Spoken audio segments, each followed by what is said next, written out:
नमस्कार दोस्तों। आज हम तीसरे वीडियो पे आए हैं कोविड वैक्सीनेशन के।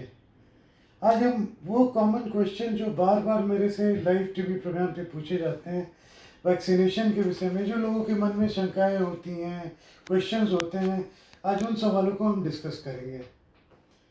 आज तक फिगर के हिसाब से इंडिया में 21.5 करोड़ लोगों को वैक्सीनेशन लग चुका है। सबसे पहला तो ये सवाल है कि किसे वैक्सीन लगना चाहिए। जो लोग वैक्सीन के लिए एलिजिबल हैं उन सभी को वैक्सीन जरूर लेना चाहिए। दूसरा सवाल कि क्या उम्र है जिस उम्र के पहले वैक्सीन लगना चाहिए।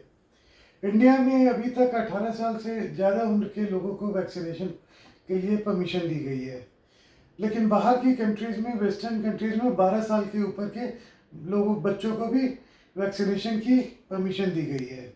और अभी ट्रायल चल रहा है 2 साल से ऊपर के बच्चों के लिए वैक्सीनेशन का। कोई बहुत बड़ी बात नहीं है कि साल 2 साल के अंदर में जो बच्चों के इम्यूनाइजेशन प्रोग्राम होते हैं उसमें कोविड वैक्सीनेशन को भी इंक्लूड कर दिया जाए।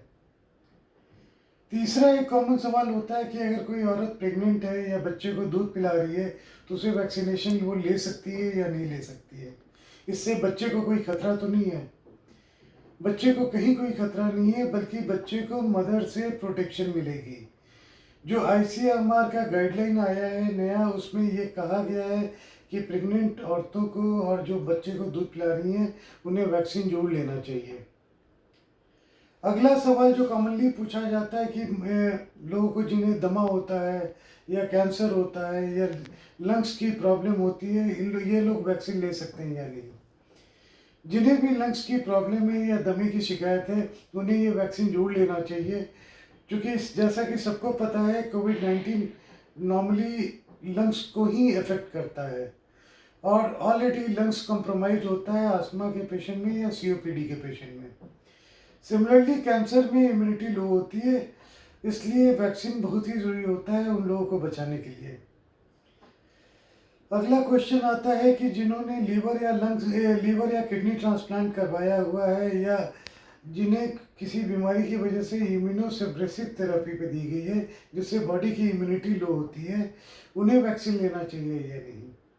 या जो लोग ह्यूमन इम्यूनोडेफिशिएंसी सिंड्रोम जिसे HIV इन्फेक्शन से होता है, इन्हें लेना चाहिए या नहीं। इन्हें भी वैक्सीन जरूर लेना चाहिए। हाँ, ये उतनी इम्यूनिटी इन्हें नहीं देगा जितनी एक नॉर्मल आदमी को देगा, लेकिन इम्यूनिटी ये तो भी प्रोवाइड करेगा। क्योंकि इन लोगों की इम्यूनिटी लो होती है, इसलिए इन लोगों के लिए बहुत ही ज़रूरी है कि ये वैक्सीन जरूर लें। अगला सवाल होता है कि मुझे दूध से एलर्जी है, गेहूँ से एलर्जी है या कुछ दवाइयों से एलर्जी है, तो मुझे वैक्सीन मैं ले सकता हूँ या नहीं ले सकता हूँ। अगर आपको खाने की चीज़ों से एलर्जी है, जैसे मूंगफली से या फिश से या दूध से या गेहूं से, तो वैक्सीन लेने में कहीं कोई खतरा नहीं है, आप आराम से ले सकते हैं। अगर वैक्सीन के जो कंपोनेंट्स हैं उनसे अगर आपको एलर्जी है, अगर हिस्ट्री है कि पहले किसी वैक्सीन लेने के बाद आपने सीवियर एलर्जिक रिएक्शन हुआ था, या आपने वैक्सीन का जब पहला शॉट लगाया था उसके बाद से काफ़ी सीवियर एलर्जिक रिएक्शन हुआ था, तब वैक्सीन आपने कॉन्ट्राइंडिकेटेड है, आपको मना होता है। अदरवाइज़ आपको कुछ दवाइयों से भी एलर्जी है या खाने की चीज़ों से एलर्जी है, वैक्सीन आप तब भी बहुत ही सेफली लगवा सकते हैं। हाँ, पहले इन्फॉर्म कर दीजिए जो वैक्सीनेशन ऑफिसर हैं उनको, सो दैट कि वो से दवाइयाँ रेडी रखें कि अगर आपको कोई भी एलर्जिक रिएक्शन हो तो इमीडिएटली आपको दवा दी जा सके। एक लोगों के मन में हमेशा डाउट होता है कि कोविड वैक्सीनेशन से कहीं लोगों के जीन्स में कोई बदलाव ना आ जाए। कोविड-19 के वैक्सीन से कोई भी जीन्स का बदलाव नहीं आता है। ये सिर्फ एक प्रोटीन, जो सरफेस प्रोटीन होते हैं उसके अगेंस्ट में ये वैक्सीन काम करते हैं। ये जाकर आपके DNA में अटैच नहीं होते हैं, इसलिए आप में जेनेटिक म्यूटेशन नहीं हो सकता है। कुछ लोगों का सवाल होता है कि मुझे ऑलरेडी कोविड इन्फेक्शन हो चुका है, तो मुझे वैक्सीन लेना चाहिए या नहीं लेना चाहिए। जैसा कि सबको पता है कि ये काफ़ी तेज़ी से कोविड वायरस म्यूटेट करते हैं, तो आपने जो इम्यूनिटी डेवलप की है वो उस स्ट्रेन के लिए डेवलप की है।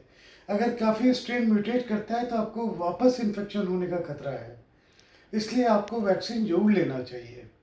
कभी भी इस गलतफहमी में नहीं रहना चाहिए कि आपको वैक्सीन की ज़रूरत नहीं है। तो अगला सवाल होता है कि हमें कब लेना चाहिए। अगर आपको एसिम्प्टोमेटिक कोविड इन्फेक्शन हुआ था, कोई भी प्रॉब्लम नहीं हुई थी और आपने घर पे ट्रीटमेंट लिया था, तब इन्फेक्शन के 1 महीने के अंदर आपको वैक्सीनेशन शुरू कर देना चाहिए। अगर आपकी प्रॉब्लम ज़्यादा हुई थी और आपको हॉस्पिटलाइज होना पड़ा था, तब 2 से 3 महीने के बाद वैक्सीन दी जाती है। अगर काफ़ी ज़्यादा जान को खतरा आ गया था और आपको वेंटिलेटर पे जाना पड़ा था या आईसीयू ट्रीटमेंट की ज़रूरत पड़ी थी, तब 3 से 6 महीने तक आप रुक सकते हैं। उसके बाद वैक्सीन ज़रूर लगवाइएगा। कुछ लोगों का ये होता है कि अगर हमने पहला डोज लिया था, उसके बाद से फीवर आया, फीवर आने के बाद से हमने चेक करवाया तो कोविड इन्फेक्शन निकला, तो हमें सेकंड डोज लेनी चाहिए या नहीं लेनी चाहिए, और अगर लेनी चाहिए तो कब लेनी चाहिए।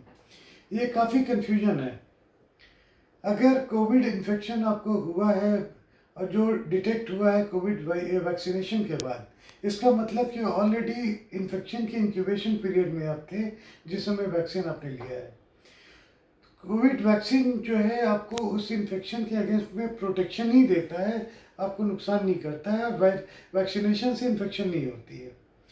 तो आपका जो भी आपने वैक्सीन लिया है उसका जो भी प्रोटोकॉल है, उस समय पे आप उसका दूसरा डोज लेंगे। जैसे आपने कोविवैक्स लिया है तो 1 महीने के बाद जाके दूसरा डोज लेंगे। कोविशील्ड लिए तो 1 से 3 महीने के अंदर आप लेंगे। अगर बाहर की आपने फाइज़र की या मॉडर्ना की लिए तो वो 21 से 28 दिन के अंदर आप उसका सेकंड डोज लेंगे। आपके इन्फेक्शन से उसके डोज की ड्यूरेशन नहीं चेंज होती है, क्योंकि जो वैक्सीन की जो डोजेज शेड्यूल है वो उनकी इफेक्टिविटी के हिसाब से बनाई हुई है। अगला क्वेश्चन लोग ये पूछते हैं कि कौन सा वैक्सीन लें। आज भी एक फ़ोन आया था एक पेशेंट का मेरे कि डॉक्टर साहब कौन सा वैक्सीन लें। सारे वैक्सीन अच्छे हैं, सारे वैक्सीन तकरीबन बराबर ही इम्यूनिटी देते हैं। जो भी आपको आसानी से मिल सके वो वैक्सीन आप लेंगे।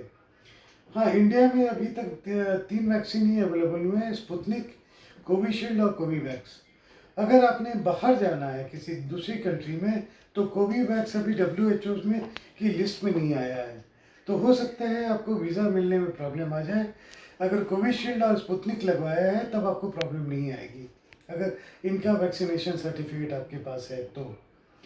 लेकिन कोवीवैक्स वालों ने भी अप्लाई किया हुआ है WHO के पास। कल को अगर उनके पास भी सर्टिफिकेट आ जाएगा तो फिर आपको बाहर जाने में कहीं कोई प्रॉब्लम नहीं आएगी। अगला क्वेश्चन ये होता है कि अगर पेशेंट जो नेचुरल वे क्या होता है इम्यूनिटी बढ़ाने का। नेचुरल वे इम्यूनिटी बढ़ाने का कोई भी हो, वैक्सीनेशन का कोई दूसरा सब्स्टिट्यूट नहीं है। आपने जो नेचुरल वे करना है आप ज़रूर करें, लेकिन वैक्सीनेशन जरूर लेंगे। नेचुरल वे इम्यूनिटी बढ़ाने का है खुद को हेल्दी रखना। हेल्दी रखने का मतलब है कि जो भी आपकी बीमारियां हैं, जैसे डायबिटीज़ है, ब्लड प्रेशर है, थायराइड है, ये सारी आपने कंट्रोल में रखना है। और मिनिमम 20 से 30 मिनट की एक्सरसाइज आपने डेली करनी है। सबसे बड़ा इम्यूनिटी बूस्टर एक्सरसाइज होता है, एक हेल्दी लाइफस्टाइल होता है। इम्यूनिटी सिर्फ उसी से आगे बढ़ती है। दूसरा इसके बाद से ये क्वेश्चन होता है कि जी हमने पहला वैक्सीन तो ले लिया लेकिन दूसरे की डोज हम मिस कर गए। जो हमारा 1 महीने बाद लगना था अब 2 महीने हो गए या 3 महीने हो गए, अब हम कब लगवाएं, या हमें पूरा वो शेड्यूल वापस करना पड़ेगा। वैसा कुछ भी नहीं होता। अगर आप डोज मिस कर गए हैं, आपको जब भी याद आ जाए और जब भी फुर्सत मिले उसे इमीडिएट आप लगवा लें दूसरे डोज को। वापस इम्यूनाइजेशन शेड्यूल शुरू करने की ज़रूरत नहीं होती है। Up to 6 month, 3 to 6 month Covishield का आया है कि आप इसकी सेकेंड डोज ले सकते हैं।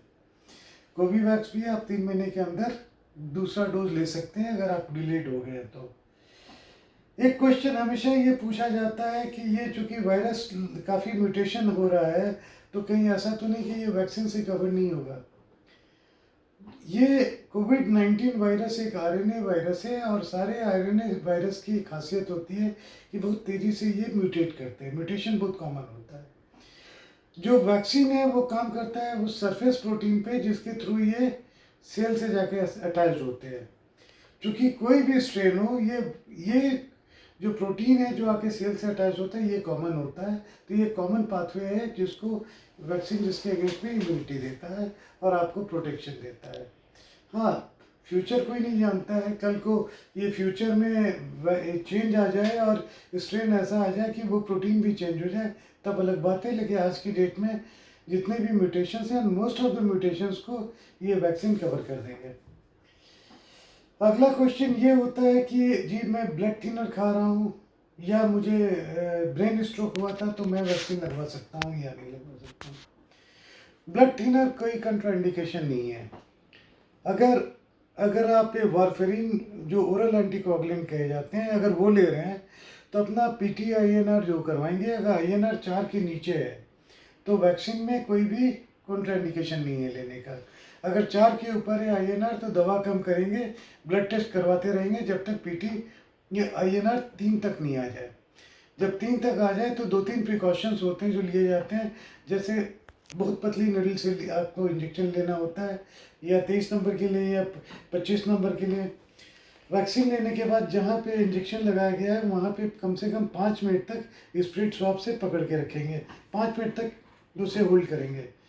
और वैक्सीनेशन जो लेंगे वो ब्लड थिनर के पहले लेंगे। अगर आप मान लीजिए सुबह खाते हैं ब्लड थिनर तो सुबह की डोज स्किप कर लेंगे, वैक्सीनेशन लेंगे, फिर शाम से लेंगे या अगले दिन से ब्लड थिनर लेंगे। एक डोज आपको स्किप करनी पड़ेगी और कोई इसमें कॉन्ट्राइंडिकेशन नहीं होता है। अगर प्लेटलेट काउंट कम आते हैं तो भी आप ले सकते हैं, इसमें कोई भी कॉन्ट्राइंडिकेशन नहीं है। ये काफ़ी सेफ वैक्सीन है। अभी हमारे लिए बहुत ज़रूरी है कि जब तक एक हर्ड इम्यूनिटी वैक्सीनेशन से जो वैक्सीनेशन रिंग कहा जाता है उससे हम अपने कंट्री को जितनी तेज़ी से कवर कर सकते हैं वो कवर करें, कि जब तक वो खतरनाक म्यूटेशन स्ट्रेन ना आए जिसमें वैक्सीनेशन फेल कर जाए उसके पहले हम सभी इम्यूनिटी की तरफ आ जाएं, कवर कर हो जाए। आइए हम लोग सबको मिलके जितनी जल्दी हो सके खुद भी वैक्सीन लगवाएं और दूसरों को भी मोटिवेट करें कि वो भी जाकर वैक्सीन लगवाएं। आज के लिए बस इतना ही। नमस्कार।